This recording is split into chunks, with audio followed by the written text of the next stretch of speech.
আজকে অফিস যাওয়ার সময় বলে গেছিলাম আজকে একটু পনির ভাপা করো তো। আর ছেলে মেয়ে দেখবে কিছু খেতে চাইলে যতক্ষণে না করে দিতে পারছি মন কিন্তু মানে না। ওয়েলকাম টু মাই ইউটিউব চ্যানেলে বাহারি রান্নাঘরে আমি সময় চলে এসেছি তোমাদের জন্য আবার একটা নতুন রান্নার রেসিপি নিয়ে। তো চলো ঝটপট দেখে নেওয়া যায় আজকে আমি পনির ভাপাটা কীভাবে করবো। আর তোমাদের সবার কাছে কিন্তু অনুরোধ রইল আমার ভিডিওটা সম্পূর্ণ দেখার জন্য। পনির ভাপা করার জন্য প্রথমেই যেটা লাগবে সেটা হচ্ছে পনির। আর পনিরটা দেখো আমি কিউব করে কেটে নিয়েছি। আর এই দেখো বাটিতে আমি কচি ডাবের একদম শাঁসটা নিয়েছি এখানে স্বাদ মতন কাঁচা লঙ্কা নিয়েছি। আর নিয়েছি দেখো এই যে বাটিতে আমি সর্ষে পোস্ত আর সাদা তেল ভিজিয়ে রেখেছিলাম জল দিয়ে কিছুক্ষণের জন্য। পোস্তটা দিয়েছি বড় চামচের 2 চামচ, সাদা সর্ষে দিয়েছি ছোটো চামচের 1 চামচ, আর সাদা তিলটাও দিয়েছি ছোটো চামচের 1 চামচ। এগুলো এবার তো পেস্ট করতে হবে, তার জন্য দেখো মিক্সি বাটি নিয়ে নিলাম। মিক্সি বাটির মধ্যে এবার সর্ষে পোস্ত আর সাদা তিলটা দিয়ে দিলাম। এর মধ্যে দিয়ে দেবো যে নারকেলের যে শাঁসটা যে তুলে রেখেছিলাম সেই নারকেলের শাঁসটা।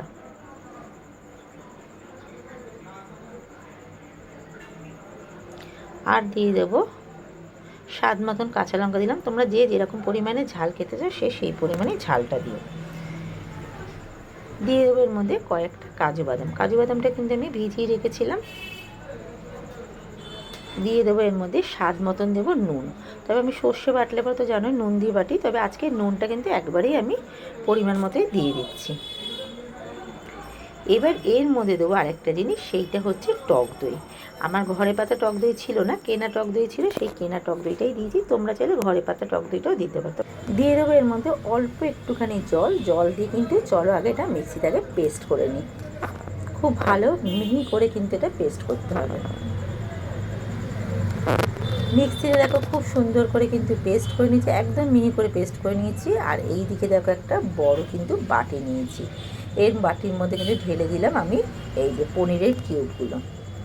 এর মধ্যেই কিন্তু যে মশলাটা যে পেস্ট করেছিলাম সেই মশলা পেস্টটা কিন্তু দিয়ে দেবো। একদম ভালো করে একটু কাছিয়ে দেবো মশলা পেস্টটা। একটু ধরো হাত দিয়ে ভালো করে কাছিয়ে দিই। দেখো সম্পূর্ণ কিন্তু মশলা পেস্টটা দিয়ে দিয়েছি। এবার এর মধ্যে দেবো আমি অল্প করে হলুদ দেবো।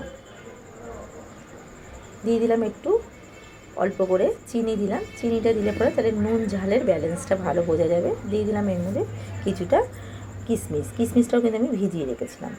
আর দিয়ে দেবো এখানে বড় চামচের 1.5 চামচের মতন দিলাম আমি সর্ষের তেল। কিছু দিয়ে কিন্তু খুব আলতো করে পনিরটা মেখে নিতে হবে। আর পনিরটা ভাপা করে বলে কিন্তু এখানে দেখো একটা স্টিলের টিফিন বক্স নিচ্ছি। তোমরা চাইলে সিলভারের টিফিন বক্সটাও কিন্তু বসাতে পারো। পনিরটা তো মাখা হয়ে গেছে। এবার মাখা পনিরটা সম্পূর্ণ টিফিন বক্সের মধ্যে দেখো ঢেলে দিয়েছি।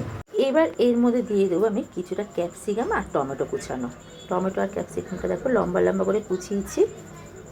আর এই ক্যাপসিকামটা দিলে না পনির যে ভাপার গন্ধটা বেশি ভালো হয়, খেতেও কিন্তু দুর্দান্ত লাগে। সম্পূর্ণ দেখো ক্যাপসিকাম আর টমেটোটা সব সাজিয়ে দিয়েছি। আর ওপর থেকে দিয়ে দিলাম 3-4টে গোটা কাঁচা লঙ্কা। ভাপাতে কাঁচা লঙ্কা না ঢলে খেলে পর কিন্তু ভাপার স্বাদটাই হবে না। ওপর থেকে দিয়ে দিলাম 2 টেবিল চামচের মতন সর্ষের তেল। তেলটা কিন্তু একটু বেশি করেই দেওয়ার চেষ্টা করবে, তাহলে কিন্তু খেতে বেশি ভালো হবে। সব কিছু তো দেওয়া হয়ে গেছে। এবার কিন্তু ঢাকনা দিয়ে আমি বক্সটা আটকিয়ে দেবো। টিফিন বক্সটা আটকে দিয়েছি। এবার চলো এটা ভাপাতে বসিয়ে দিই। আমি ভাপাতে বসাবো বলে কিন্তু দেখো আগে থেকে আমি গ্যাস জ্বালিয়ে কড়াই বসিয়ে দিয়েছিলাম। আর দিয়ে দিয়েছি কিন্তু এখানে 1 মগ জলটা দেখো একটু হালকা গরম হয়ে এসছে। কড়াইয়ের মধ্যে দিয়ে দিলাম একটা স্ট্যান্ড। এই স্ট্যান্ডের ওপরেই কিন্তু আমি টিফিন কারি বক্সটা দিয়ে দেবো বসিয়ে। এই দেখো দিয়ে এবার ঢাকনা দিয়ে দেবো। ঢাকনা দিয়ে এটা কিন্তু ফুটতে দেবো।